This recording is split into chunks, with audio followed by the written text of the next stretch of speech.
രൺബീർ കപൂറിനെ നായകനാക്കി നിതേഷ് തിവാരി സംവിധാനം ചെയ്യുന്ന മറ്റൊരു രാമായണ ലൈവ് ആക്ഷൻ അഡാപ്റ്റേഷനാണ് രാമായണ പാർട്ട് 1.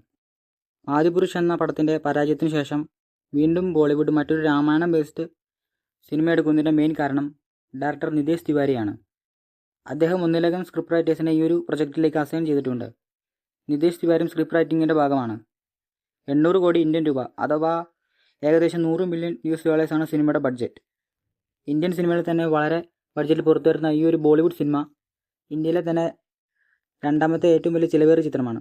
എന്നാൽ ബോളിവുഡ് ബ്ലോക്ക് ബസ്റ്റർ ചിത്രങ്ങളോട് തട്ടിച്ചു നോക്കുമ്പോൾ ഈ ബഡ്ജറ്റ് വളരെ മോഡറേറ്റ് ബഡ്ജറ്റായിട്ട് നമുക്ക് അനുഭവപ്പെടും. ഇന്ത്യയിലെ ഏറ്റവും വലിയ വേൾഡ് വൈഡ് ഗ്രോസറായ ദംഗൽ എന്ന മികച്ച ബയോഗ്രഫിക്കൽ സ്പോർട്സ് ഡ്രാമ സംവിധാനം ചെയ്തതും കോ-റിട്ടൺ ചെയ്തതും നിതേഷ് തിവാരി തന്നെയാണ്. അദ്ദേഹത്തിന് തന്നെ ചിച്ചോര എന്ന ക്രിട്ടിക്കൽ അക്ലൈമായ കോമഡി ഡ്രാമ ചിത്രം ധാരാളം അവാർഡുകൾ വാരിക്കൂട്ടുകയുണ്ടായി. ഈ ഒരു രാമായണ അഡാപ്റ്റേഷൻ വളരെയധികം സ്റ്റോറി ഡ്രിവൺ ആയിരിക്കും. നമ്മൾ പ്രതീക്ഷിക്കുന്നത് പോലെ ഒരു വിഷ്വൽ സ്പെക്ടാക്കിൾ ആയിരിക്കാൻ സാധ്യത കുറവാണ്. ഈ ഒരു ബഡ്ജറ്റിൽ അവർക്ക് പുൾ ഓഫ് ചെയ്യാൻ ഒരുപാട് പരിമിതികളുണ്ട് അത്തരത്തിലുള്ള വിഷ്വൽസ്. ഇത് 2 ഭാഗങ്ങളായി പുറത്ത് ഇറങ്ങുന്നതുകൊണ്ട് തന്നെ രാമരാവണ യുദ്ധം സെക്കൻഡ് പാർട്ടിലായിരിക്കും കാണാൻ സാധിക്കുക. ആദ്യ ഭാഗം അടുത്ത വർഷമായിരിക്കും റിലീസ് ചെയ്യുക.